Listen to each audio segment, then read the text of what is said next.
Assalamualaikum warahmatullahi wabarakatuh. Perkenalkan kami dari kelompok 4. Di sini kami akan mempresentasikan hasil diskusi kami yang berjudul Etika Bisnis dalam Pengambilan Keputusan. Sebelumnya perkenalkan dulu anggota kelompok 4. Yang pertama ada Tiana Nurhayati dengan NIM 2019-11497. Yang kedua ada Fernanda Ayuning Tias dengan NIM 2019-11500. Yang ketiga saya sendiri Jamila Tuniswa dengan NIM 2019-11507. Yang keempat ada Dewi Nikmatul Maghfirah dengan NIM 2019-11510. Yang kelima ada Dian Ayu Sofiah dengan NIM 2019-11512. Yang keenam ada Septi Puspa Sri Mulia dengan NIM 2019-11517. Yang ketujuh ada Yulvia Rizky Nanti Dwi Putri dengan NIM 2019-11519. Yang kedelapan ada Nabila Rizky Nur dengan NIM 2019-11521.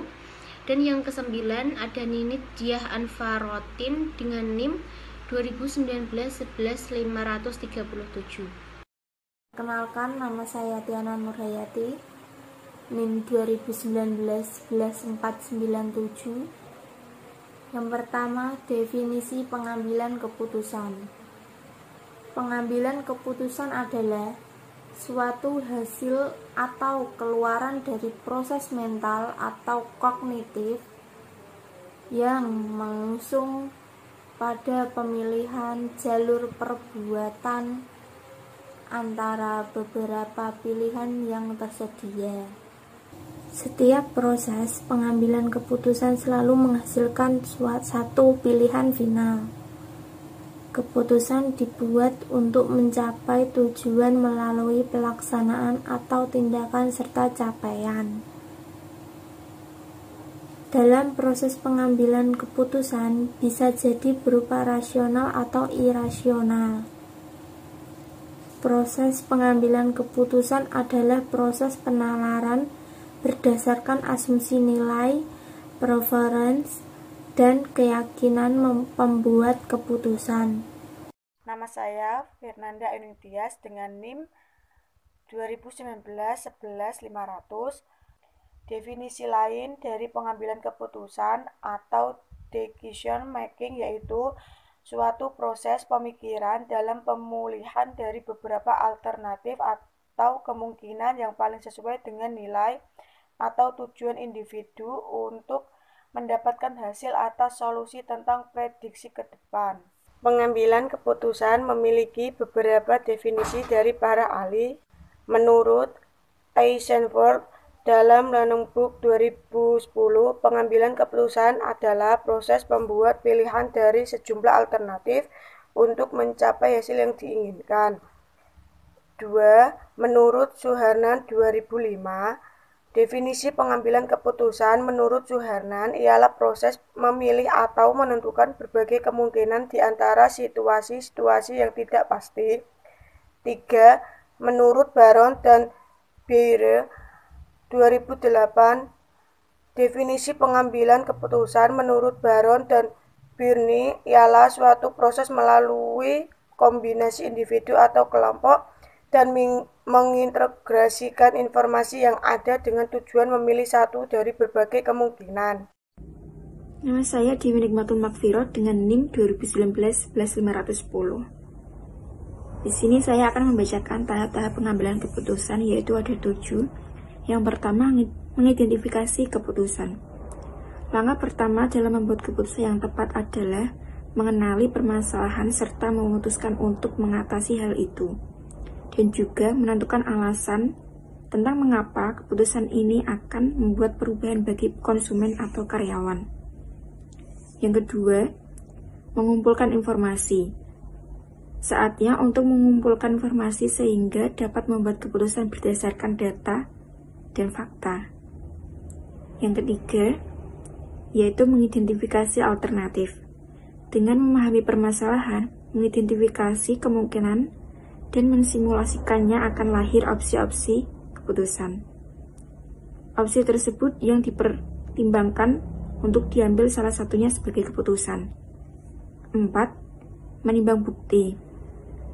Menurut pakar manajemen Phil Hickson dan Anthony Sturges, dalam langkah ini diperlukan mengevaluasi kelayakan dan penerimaan dan keinginan.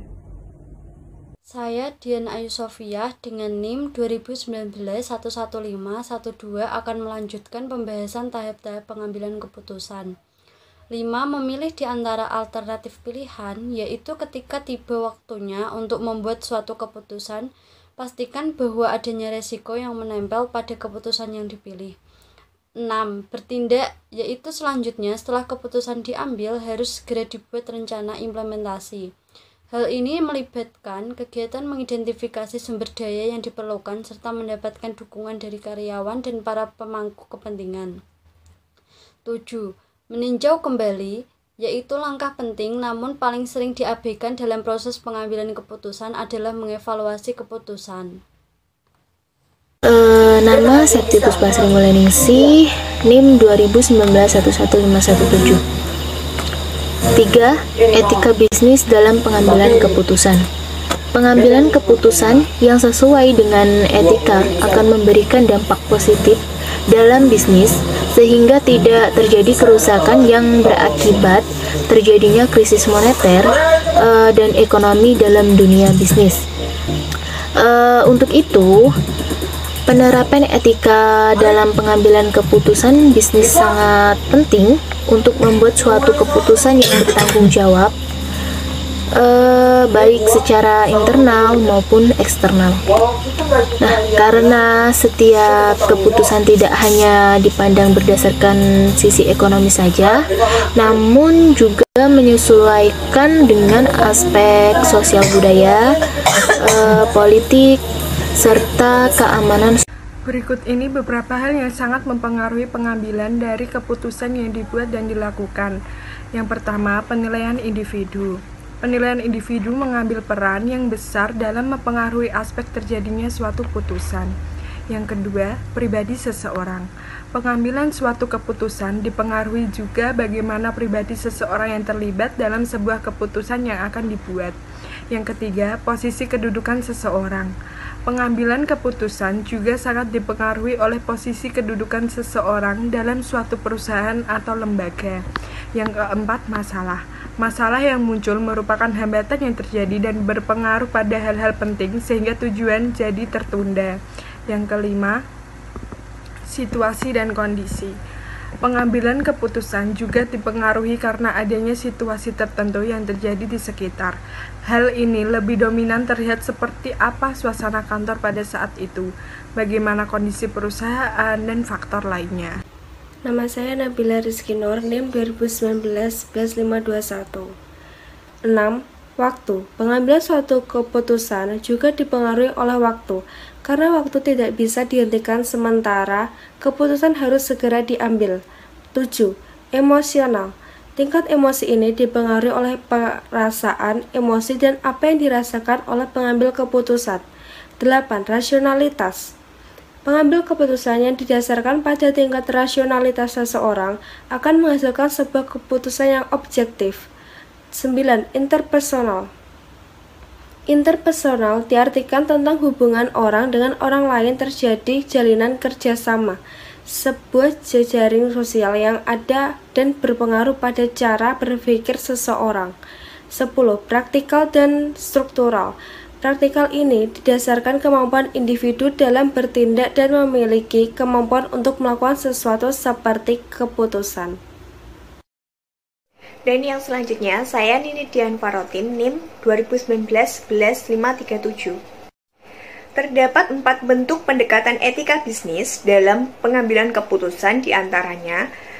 Yang pertama, ada utilitarian approach atau pendekatan manfaat, yaitu keputusan yang diambil berdasarkan mana yang lebih tinggi nilai manfaatnya dari 2 atau lebih keputusan yang diambil.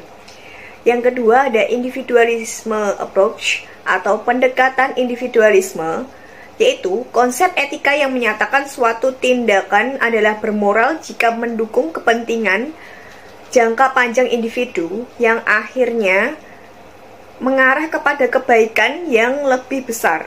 Yang ketiga, ada moral right approach atau pendekatan hak-hak moral, yaitu konsep etika yang memandang bahwa keputusan-keputusan moral adalah keputusan yang tidak melanggar hak asasi dari mereka yang dipengaruhi oleh keputusan-keputusan tersebut.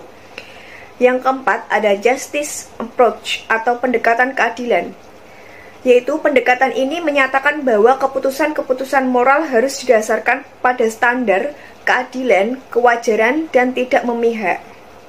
Sekian presentasi dari kelompok 4, kurang lebihnya mohon maaf yang sebesar-besarnya. Wassalamualaikum warahmatullahi wabarakatuh.